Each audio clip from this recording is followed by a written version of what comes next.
लोकसभा चुनाव बहुत नजदीक है और कहीं ना कहीं देखें जयराम दा फेसबुक में पोस्ट किए हैं कि वो 45 दिन का बेड रेस्ट लेना चाह रहे हैं। तो क्या इसमें कोई रणनीति है या फिर वो अपना शरीर को आराम देने के लेकर? नहीं, संवैधानिक मांग है और संविधान दिवस के दिन आज फिर से इस बात को दोहरा रहे हैं कि झारखंड की इस लड़ाई को हम लोग तब तक लड़ते रहेंगे जब तक ये हक और अधिकार मिल नहीं जाता है। दादा, आप लोग संविधान की बात करते हैं, लेकिन जो लोग संवैधानिक पद में है वो लोग कहीं ना कहीं संविधान के साथ खिलवाड़ करते हैं। जैसे कि जमशेदपुर में एक बड़ा मामला आया था सामने, जिस व्यक्ति का खतियानी व्यक्ति का अनिता महतो का जमीन में जबरन कब्जा किया जा रहा था कॉर्पोरेट और ब्यूरोक्रेट्स और नेता मंत्रियों के द्वारा मिलजुल के। तो क्या कहना चाहेंगे, ये संविधान सिर्फ और सिर्फ नेता मंत्री लोगों के लिए ही, आम पब्लिक के लिए इसमें तो कोई फॉलो नहीं होता? ये दुर्भाग्य। तो जोहार, नमस्कार। अभी हमें रामगढ़ विधानसभा क्षेत्र के दुलमी प्रखंड में और दुलमी प्रखंड के दुलमी पंचायत में आज पंचायत कमेटी का विस्तार किया जा रहा था। देख सकते हैं अभी हमारे साथ जेबीकेएसएस के हमारे संजय मेहता जी हैं और हमारे साथ हैं सूरज कुमार साहू जी, जो कि अभी यहाँ जो पंचायत कमेटी का विस्तार किया जा रहा था इसमें अभी यहाँ पे पहुंचे हुए थे।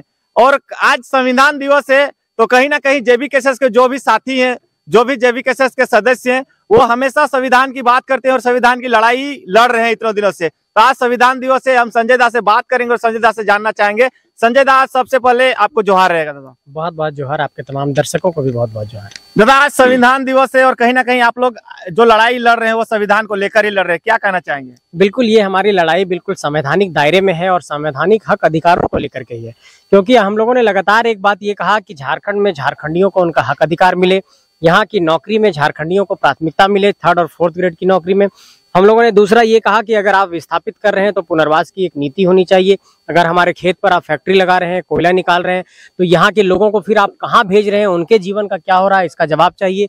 तीसरा हम लोगों ने ये कहा कि झारखंड की स्थानीय नीति खतियान के आधार पर परिभाषित होनी चाहिए और हम लोगों ने नियोजन नीति की मांग की। और आप संविधान की बात कर रहे हैं, संविधान का ही हवाला देते हैं। संविधान के अनुच्छेद 371D में आंध्र प्रदेश की नौकरी में आंध्र प्रदेश के लोगों के लिए विशेष प्रावधान किया गया है।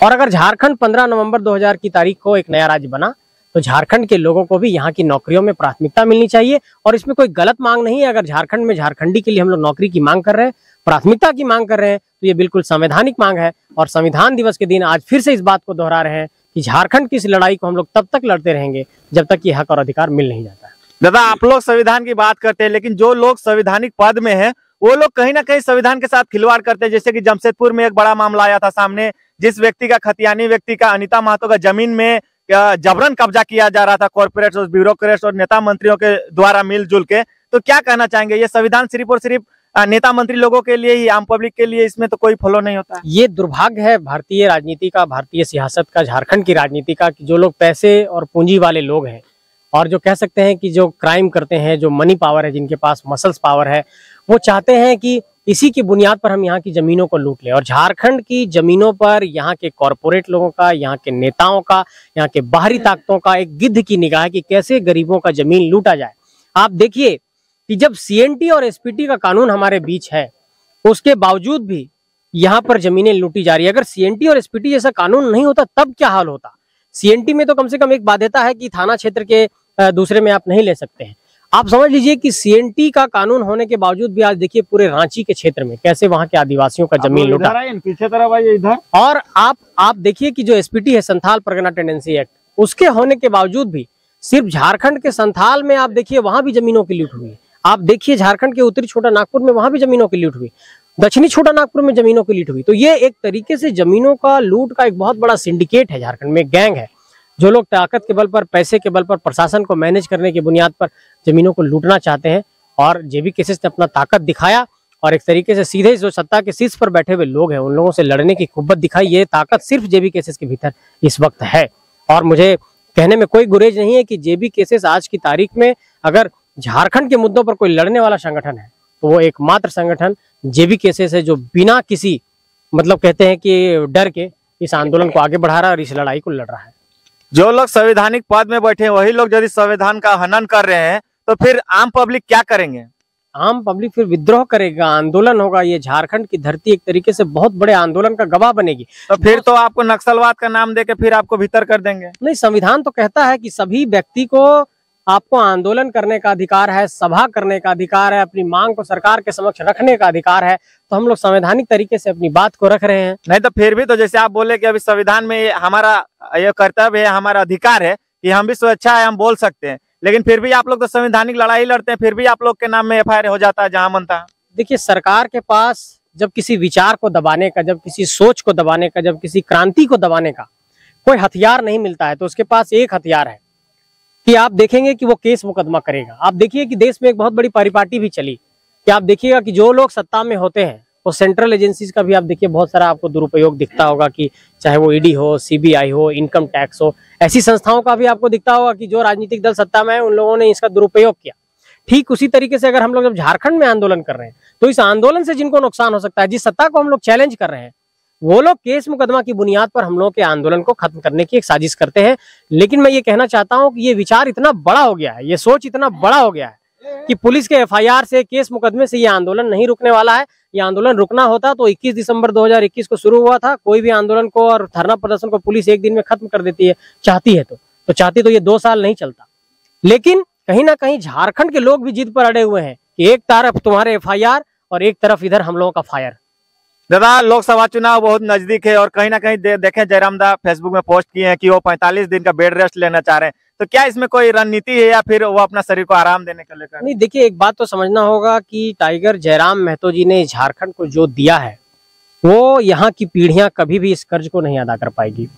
उन्होंने नींद त्यागा, उन्होंने भूख त्यागा और लगातार झारखंड के अलग अलग इलाकों में जाकर इतनी सारी सभाएं की। मतलब आप समझ लीजिए कि पिछले 2 साल में वो 1000 से ज्यादा मीटिंग, बैठक, सभा, संकल्प सभा, पंचायत स्तरीय बैठक और लोगों से मिलना जुलना, किसी के घर में जाना, शादी ब्याह, सभी फंक्शन में गए हैं।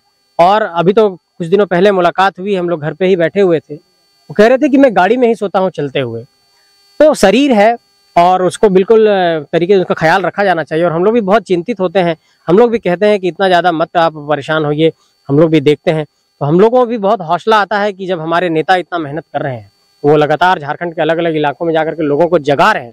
और मुझे तो ये बहुत आश्चर्य होता है आप लोगों को कहते हुए कि वो बता रहे थे मुझे कि सुबह 4 बजे हम सोते हैं और 9 बजने के बाद उनके घर पे लोग पहुंचना शुरू हो जाते हैं। कई लोग सुबह में 3 बजे 4 बजे ही पहुंच जाते हैं। अब चूंकि घर पे लोग पहुंचे हैं तो मिलना भी होगा, अब लोगों से मिलना जुलना भी होता है। तो फिर 11-12 बजे के बाद फिर से वो कहीं सभा के लिए निकलते हैं, फिर रात में 4 बजे घर पहुंचते हैं।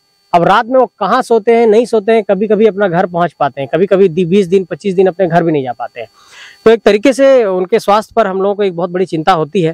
तो अगर वो बेड रेस्ट लेना चाहते हैं तो इसमें सभी झारखंडियों को उनका स्वागत करना चाहिए कि नहीं, आप अपने हेल्थ का ख्याल रख रहे हैं। बिल्कुल हम लोग इस बात का समर्थन करते हैं और हम लोग भी चाहेंगे कि उनका स्वास्थ्य अच्छा रहे और उनको एक अच्छा देखभाल मिले, और हम लोग भी इस बात का ख्याल रखेंगे। 45 दिन जो अभी वो रेस्ट में रहेंगे तो जेबीकेएसएस के जो भी साथी हैं, जैसे आप लोग अभी जगह जगह जाके लोगों को, तो क्या ये चलता रहेगा या फिर थम सा जाएगा बीच में? नहीं, शेर जब सो जाता है तो ये मत सोचिए कि सो गया है। शेर सो रहा है तो कुछ चिंतन करेगा, हो सकता है कि बड़ा पंजड़ा मारने की कुछ तैयारी हो। नया एनर्जी के साथ आएंगे लगता है। बिल्कुल आएंगे। कोई रणनीति वैसा आपके हिसाब से, कोई ऐसा रणनीति? यही है कि झारखंड में जिन लोगों ने ये समझ लिया है कि झारखंड एक चारागाह है और यहाँ पर किसी भी तरीके से आकर के सांसद और विधायक बन जाएंगे, 24 में सबसे पहले उन लोगों को हम लोग बेदखल करेंगे। कोई नफरत की बात नहीं है, सीधे तौर पर ये कह रहे हैं कि हजारीबाग में कोई झारखंडी सांसद बनेगा, चतरा में कोई सांसद बनेगा तो झारखंडी बनेगा, धनबाद में कोई बनेगा तो झारखंडी बनेगा, गोड्डा में कोई बनेगा तो झारखंडी बनेगा, रांची में कोई बनेगा तो झारखंडी बनेगा, पलामू में कोई बनेगा तो झारखंडी बनेगा। ये सारे सीटों पर ऐसे लोगों का कब्जा है जो झारखंड की धरती से नहीं है और जो यहाँ पर सिर्फ लूटने के मकसद से आए थे। उन लोगों ने यहाँ पर सांसद और विधायक का पद हासिल करके झारखंड की माटी को चारागाह बना करके लगातार लूट रहे हैं। उन लोगों को बेदखल करने के लिए 24 की तैयारी है और लगातार हम लोग इस पर काम भी कर रहे हैं। दादा, आप कुछ कहना चाहेंगे? काफी अच्छा अभी आप लोगों के बीच बात रखें, काफी अच्छा लगा आपकी बातें सुनकर कि जो भी चीज हो यहाँ के खतियानी लोगों का होना चाहिए, चाहे वो कोयला हो, बालू हो, चाहे कोई भी ऐसा चीज हो, उसमें यहाँ के लोगों का होना चाहिए। क्या कहना चाहेंगे आप? ये जो सेंट्रल जो पावर है स्टेट गवर्नमेंट को, उस पूरे पावर को हम लोग विलेज में शिफ्ट कर देंगे, पूरे पावर को। ये हम लोग का टारगेट है। क्यों टारगेट है? क्योंकि देखिए, लोकतंत्र का जो हम लोग देखते हैं सिस्टम, अब लोकतंत्र नाम का रह गया है। क्यों? क्योंकि 5 साल में जनता सिर्फ एक बार लोगों को वोट देती है, नेताओं को एक बार। उसके बाद उस 5 साल के भीतर आप देखिए तो सारा क्रेडिट सेक्रेटरिएट विधानसभा ले जाती है। 5 साल के बाद उस 5 साल में क्या कोई ग्राम सभा, क्या कोई जनता का डायरेक्ट कोई डेवलपमेंट में है हिस्सेदारी? चुनाव में एक बार आप वोट देते हैं, उसके बाद 5 साल के इस ड्यूरेशन में कोई भी सहभागिता जनता का है किसी भी कार्य में? कैसा होना चाहिए, नहीं होना चाहिए? 81 लोग हैं सो चले गए विधानसभा में, तो क्या भगवान हो गए? नहीं दादा, पूरा पावर जो विधानसभा का जो पूरा पावर है वो हम लोग उसको ग्राम सभा में शिफ्ट करेंगे। 80%, 90%, 70 to 60% जो पावर है वो ग्राम सभा को सौंपेंगे डेवलपमेंट का।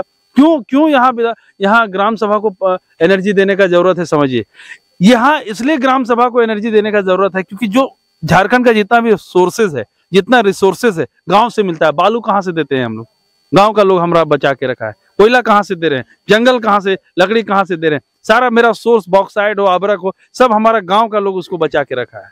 नहीं दादा, कहीं ना कहीं गांव के लोगों की मानसिकता यही है कि जितना भी खनिज संपदा है सारा सरकार का है, ले जाने दो। ये मानसिकता कैसे आप लोग दूर करेंगे लोगों का? लोगों को दूर करेंगे, इसमें देखिए ये सिस्टम है। एक सिस्टम ये है कि अगर कहीं भी लैंड एक्विजिशन होता है, लैंड एक्विजिशन होता है, इसका मतलब है ये जमीन सार्वभौमिक सत्य है कि आप और हम जमीन का इस्तेमाल करने वाले हैं। इसका जो मूल मालिक है वो सरकार है। वो अगर चाह लेगी कि यहाँ पर ये कार्यक्रम करना है, लेकिन उसके ऊपर नीचे बहुत सारा कार्यक्रम है। जैसे अगर किसी को हम बेदखल कर रहे हैं तो उसके विस्थापन का पूरा प्रयोजन तैयार होना चाहिए कि अगर हम कहीं से उसको उठा रहे हैं तो कहाँ से बैठाएंगे, कहाँ पर बैठाएंगे। एक आदमी जो कि खेती तो एक्सट्रीम तक चलने वाला चीज है ना, खेती तो डेवलप करने वाला चीज हर साल होगा, लेकिन कोयला एक बार रिसोर्स निकल गया और अगर यहाँ से कोयला खत्म हो गया तो कोई कोयला तो नहीं पैदा करेगा ना। नहीं। तो पुनर्वास, विस्थापन, सारा जो नीति है इसको मजबूत करेंगे। अगर कोई 50 एकड़ का एक्विजिशन हो रहा है तो 50 एकड़ उसको कहाँ शिफ्ट करना है, कहाँ हमारे लोग फिर से वहां खेती कर सके, कहाँ वहां से फिर से वो पुनर्जागरण, वो पूरा जीविका का साधन हो लोगों के बीच में, इसका व्यवस्था को टाइट करेंगे। नहीं दादा, कहीं ना कहीं जो लोग इतने सालों से चुनाव में वोट जब भी आता है तो पैसा में बिक जाते हैं लोग, और अभी आप लोगों के भविष्य की बात कर रहे हैं तो लोग यदि सोचेंगे ये लोग भविष्य का बोलता है, इन लोग करेगा नहीं करेगा, अभी वर्तमान में 200-500 मिल रहा है लेके घसक दिए, तो नहीं, वैसा नहीं है। हम लोग जहां भी JBKSS की जो हम लोग के संगठन की बातचीत हो रही है, जहां भी हमारी मीटिंग हो रही है, उस मीटिंग में हम लोग स्पष्ट रूप से कह रहे हैं कि आपके पंचायत से, आपके गांव के तालुके से, आपके समाज से और आपके उस प्रखंड से, जिला से किसी भी एक व्यक्ति का हम लोग चयन करेंगे जब हम लोग चुनाव में आएंगे। आप देखे होंगे JBKSS में, इसमें कोई हाई वोल्टेज ड्रामा नहीं है कि फलाना राजा का बेटा होगा, फलाना जमींदार का बेटा होगा, फलाना जमीन माफिया का बेटा होगा, फलाना जेवरात के दुकान का बेटा होगा। नहीं, एकदम आम गुरुआ मजदूर जो किसान का बेटा होगा, बस उसमें एक ताकत होना चाहिए। देखिए, एक चीज आप लोग समझते होंगे कि कभी भी नेतागिरी का नेता को बोला गया है कि इतना पास होना जरूरी है? कभी बोला गया है? क्यों नहीं बोला गया है? बहुत लोग बोलते नहीं, नेता को भी बहुत पढ़ा लिखा होना चाहिए। ये एक ब्रिज है जो कि पुलिस एडमिनिस्ट्रेशन या किसी भी तरह के एडमिनिस्ट्रेशन और जनता को जोड़ती है। कौन? ये जो आप नेता बोलते हैं, ये जो राजनीति बोलते हैं आप। इसलिए हम उस आदमी को हम लोग लेकर के चुनाव में आएंगे जो मोटा मोटी एक लाइन में बात जानता है कि हमारा जनता खुशहाल होना चाहिए।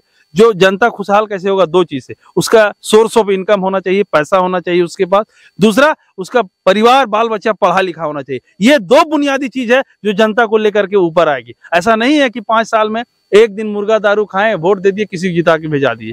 इसलिए हम ये आपको बताना चाहते हैं आपके चैनल के माध्यम से, आपको जितने देखने वाले लोग हैं उनके माध्यम से, कि हमारा हर एक प्रतिनिधि, चाहे वो आप वार्ड मेंबर से लेकर के जितना भी MLA तक के सीट को, हम एकदम इसी समाज से, इसी गांव से, इसी पंचायत से, इसी प्रखंड से कोई एक गरीब गुरुआ का लड़का निकालेंगे और उसको हम लोग मन तन धन लुटा देंगे उसको जिताने में।